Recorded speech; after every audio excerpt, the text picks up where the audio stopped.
Assalamualaikum warahmatullahi wabarakatuh.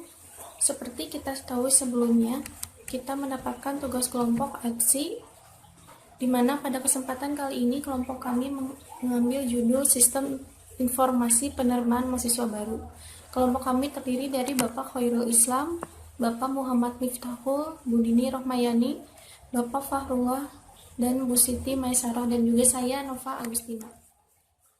Yang pertama saya akan menjelaskan. Kemudian untuk analisis report, saya akan menjelaskan tentang kebutuhan aplikasi. Yang pertama itu terdiri dari kebutuhan fungsional. Saya di sini aplikasinya yang pertama itu terdiri dari mengelola data calon mahasiswa baru. Data calon mahasiswa baru tersebut terdiri dari menambah data calon mahasiswa baru. Jadi sistem harus memungkinkan data calon mahasiswa baru terinput pada sistem aplikasi. Yang kedua itu mengubah data calon mahasiswa. Jadi sistem harus memungkinkan data calon mahasiswa baru dapat diperbarui dan terupdate pada sistem. Yang ketiga itu menghapus data calon mahasiswa baru. Sistem harus memungkinkan data calon mahasiswa baru dapat dihapus dari sistem. Kemudian yang terakhir itu menampilkan data calon mahasiswa baru. Sistem harus memungkinkan data mahasiswa baru dapat ditampilkan pada sistem aplikasi.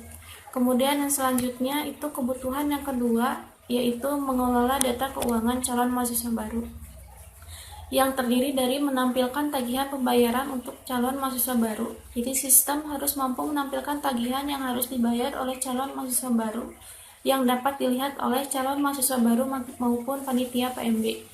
Kemudian mencetak tagihan pembayaran untuk calon mahasiswa baru.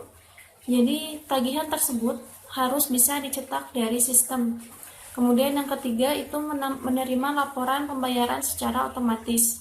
Jadi sistem harus mampu menerima informasi pembayaran yang dilakukan oleh calon mahasiswa baru. Jadi apabila calon mahasiswa baru sudah melakukan pembayaran, sistem harus otomatis memverifikasi apabila calon mahasiswa tersebut sudah melakukan pembayaran. Kemudian ada mencetak barcode. Jadi sistem harus mampu menggenerate dan mencetak barcode untuk calon mahasiswa baru yang akan digunakan sebagai absensi saat ujian penerimaan mahasiswa baru nanti. Kemudian ada fungsionalitas yang ketiga, yaitu mengelola informasi seputar penerimaan mahasiswa baru yang terdiri dari menampilkan informasi terkait pelaksanaan penerimaan mahasiswa baru. Jadi sistem harus memungkinkan calon mahasiswa baru dapat melihat informasi terkait tanggal penting pelaksanaan penerimaan mahasiswa baru. Kemudian menampilkan informasi status calon mahasiswa baru. Jadi sistem harus memungkinkan calon mahasiswa baru dapat melihat status diterima atau tidaknya pada kampus atau universitas perguruan tinggi. Kemudian ada kebutuhan fungsionalitas yang terakhir itu mengelola laporan terkait penerimaan mahasiswa baru. Ini terdiri dari menampilkan laporan data calon mahasiswa baru. Jadi sistem harus memungkinkan untuk merekap data secara otomatis per periode sesuai dengan kebutuhan dari panitia PMB. Kemudian ada information oriented. Ada deskripsi kebutuhan-kebutuhannya, diantaranya merekap data keuangan PMB per transaksi. Jadi setiap ada transaksi yang berlangsung, ini sistem harus bisa merekapnya atau membackupnya secara otomatis.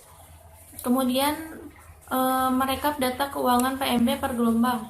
Jadi sistem harus merekap data transaksi yang telah dilakukan oleh calon mahasiswa baru setiap gelombangnya. Jadi setiap gelombang yang telah disetting oleh panitia PMB, otomatis sistem dapat merekapnya kemudian jadikan laporan. Kemudian merekap data keuangan PMB per tahun ajaran. Jadi selain per gelombang, sistem harus mampu merekap data transaksi yang telah dilakukan oleh calon mahasiswa baru setiap tahun ajaran baru. Kemudian ada kebutuhan non fungsional, terdiri dari operasional. Operasional itu yang pertama, sistem mudah dioperasikan oleh user. Sistem dapat bekerja di semua web browser maupun Google Chrome maupun Mozilla Firefox. Kemudian sistem harus bisa menyesuaikan dengan kebutuhan yang telah ada. Jadi sistem apa yang telah ada sebelumnya, sistem ini harus bisa memenuhi kebutuhan dari penerimaan mahasiswa baru. Kemudian ada performance. Performance ini terdiri dari sistem dapat berjalan saat digunakan oleh satu pengguna maupun lebih secara bersamaan. Yang kedua, sistem dapat berjalan selama 24 jam, 7 hari per minggu, 365 atau 366 hari per tahun. Kemudian kecepatan menampilkan barcode untuk dicetak tidak lebih dari 6 detik. Kemudian waktu tunggu penyimpanan data tidak lebih dari 6 detik. Yang ketiga, ada keamanan. Untuk keamanan dalam aplikasi tersebut ini sangat dibutuhkan. Oleh karena itu, dianjurkan pada pembangunan sistem penerimaan mahasiswa baru ini, yang pertama perlu diperhatikan yaitu setiap user memiliki satu akun username dan password yang berbeda dengan user lainnya. Kemudian penambahan user baru hanya dapat dilakukan oleh rektor dan juga direktur PMB. Jadi panitia PMB tidak dapat melakukan atau menambahkan username dan password sendiri. Kemudian panitia PMB hanya dapat mengelola data calon mahasiswa baru, mengelola data keuangan calon mahasiswa baru, dan mengelola data informasi terkait penerimaan mahasiswa baru. Ini untuk laporan berarti hanya ada pada direktur dan juga direktur PMB dan juga rektor. Kemudian yang terakhir untuk keamanan itu komputer yang digunakan untuk mengakses sistem telah terlindungi oleh antivirus yang berbayar, sehingga performa perlindungan semakin meningkat. Kemudian ada kultural dan politikal. Yang pertama itu sistem harus bisa membedakan antara uang asing dan uang negara. Jadi apabila calon mahasiswa mentransfer dengan uang negara, misalnya uang negara asing, jadi sistem harus bisa membedakan. Ini misalnya uang asing yang diterima dari user A. Berarti ini harus bisa dibaca berapa rupiah dalam Indonesia. Kemudian yang kedua itu sistem terdapat dua bahasa, yaitu bahasa Indonesia dan bahasa Inggris.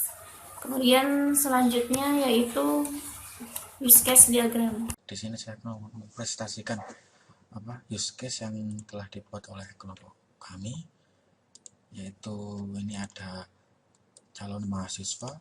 Yakni di sini calon mahasiswa bisa melihat info PMB, bisa mendaftar akun, bisa mengunggah berkas, bisa melihat tes, terus melihat pengumuman kelulusan, dan bisa merubah data calon mahasiswa dan melakukan konfirmasi pembayaran. Nah, itu tadi dari sisi calon mahasiswa. Sedangkan di sini ada di sisi dari panitia. Nanti panitia itu bisa membuka tes, ya, ini nanti berisi jadwal tes dan lain-lain. Nah, kemudian mengeset kelulusan. Jadi semisal mahasiswa ini lulus, nanti yang set panitia PMB. Nah, kemudian ada data calon mahasiswa untuk melihat atau merubahnya, dan juga pembayaran, kemudian mengakses data prodi, informasi atau artikel, kemudian user system. Nah, sedangkan di sini di bawah ada dua user, yaitu direktur PMB dan rektor. Nah, fungsi dari direktur PMB dan rektor ini yaitu untuk menerima laporan. Jadi nanti ada laporan berupa laporan keuangan dan juga laporan jumlah mahasiswa dari sistem ini. Ya. Lanjut ke pemateri selanjutnya, yaitu konteks diagram dan DFD fragment. Oke, di sini saya akan menjelaskan tentang konteks diagram. Di sini ada 4 entitas, 1 calon mahasiswa, 2 direktur PMB, 3 panitia PMB, dan keempat ada rektor. Calon mahasiswa dapat mengunggah, mendaftar, melakukan pembayaran. Kemudian mahasiswa mendapatkan barcode, info PMB, info pendidikan, info pembayaran, dan info kelulusan. Kemudian kalau panitia itu bisa melakukan lihat pembayaran mahasiswa, kemudian set prodi, input data kelulusan, mengubah data mahasiswa, kemudian mendapatkan rekapitulasi mahasiswa dan pembayaran. kemudian rektor mendapatkan laporan mahasiswa baru. Untuk lebih jelasnya nanti akan dibagi di diagram DFD fragment. Kemudian direktur PMB juga sama mendapatkan laporan mahasiswa. Oke, di DFD fragment yang pertama, proses pertama yaitu pendaftaran. Ada entitas mahasiswa bisa mendaftar, unggah berkas, kemudian panitia PMB melakukan verifikasi dan mengset PMB. Kemudian proses yang kedua adalah pembayaran. Ada mahasiswa melakukan pembayaran, dia akan mendapatkan virtual account. Kemudian ada lagi penyimpanan sebuah basis data yaitu virtual account dan data pembayaran. Kemudian yang ketiga adalah laporan.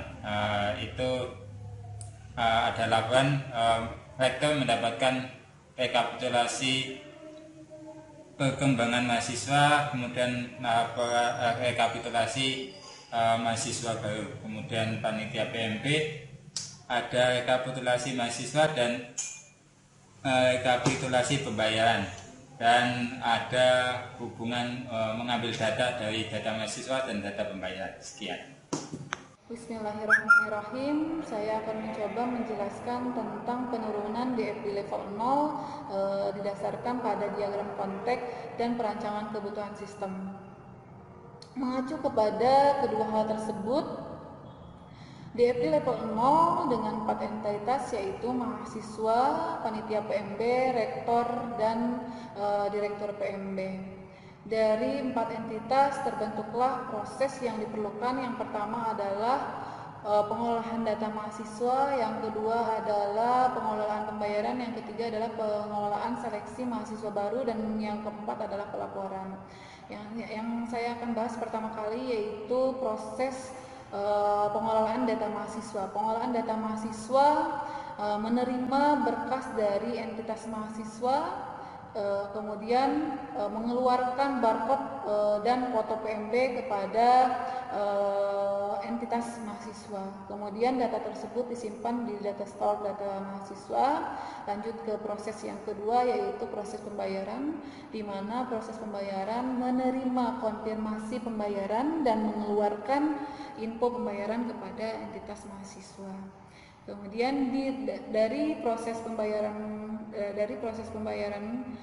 mengirimkan rekapan pembayaran kepada entitas kepada entitas panitia PMB, dan entitas PMB mengeluarkan kepada proses pembayaran yaitu berupa lihat pembayaran.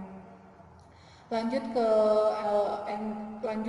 proses yang kedua yaitu olah data seleksi PMB, menerima jawaban ujian dari entitas mahasiswa dan mengeluarkan hasil ujian kepada entitas mahasiswa. Kemudian dari proses olah data seleksi PMB juga menerima dari entitas panitia PMB yaitu berupa data hasil ujian.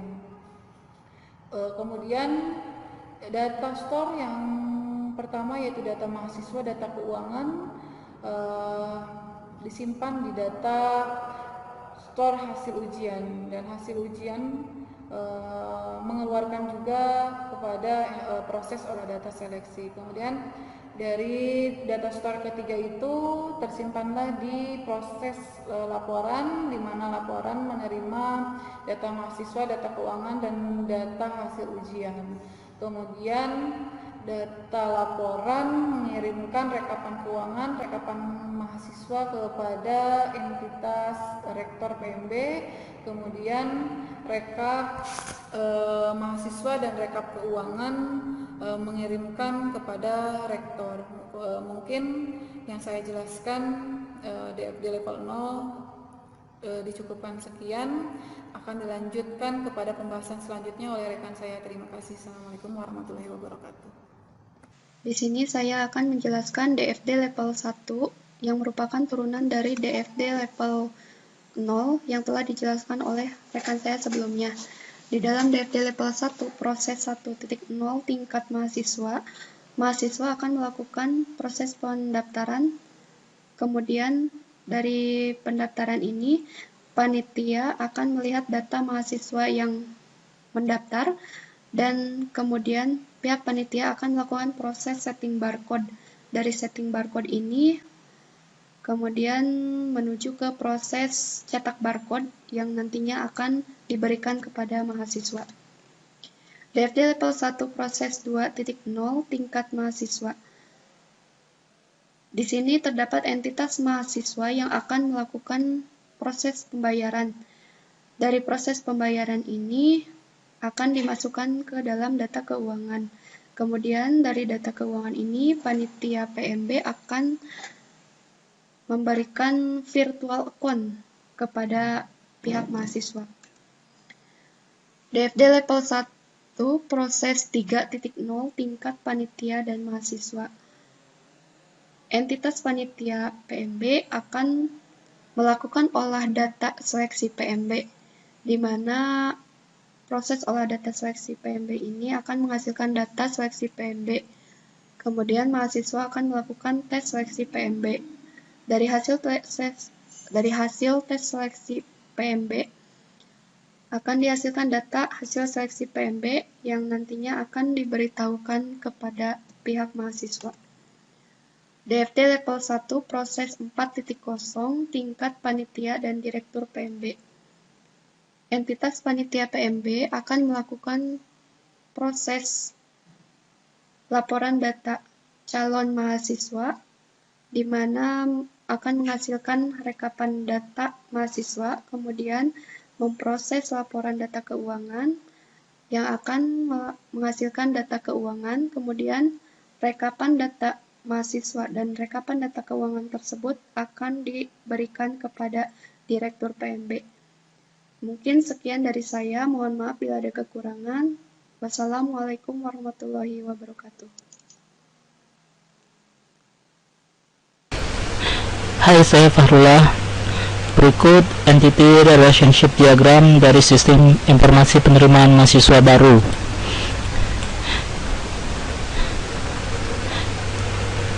Entitas pertama yaitu calon mahasiswa melihat website mencari informasi mengenai penerimaan mahasiswa baru yang telah diupload oleh panitia. Apabila tertarik, maka calon mahasiswa tersebut mendaftar, kemudian mengunggah berkas untuk melengkapi persyaratan untuk mengikuti tes masuk.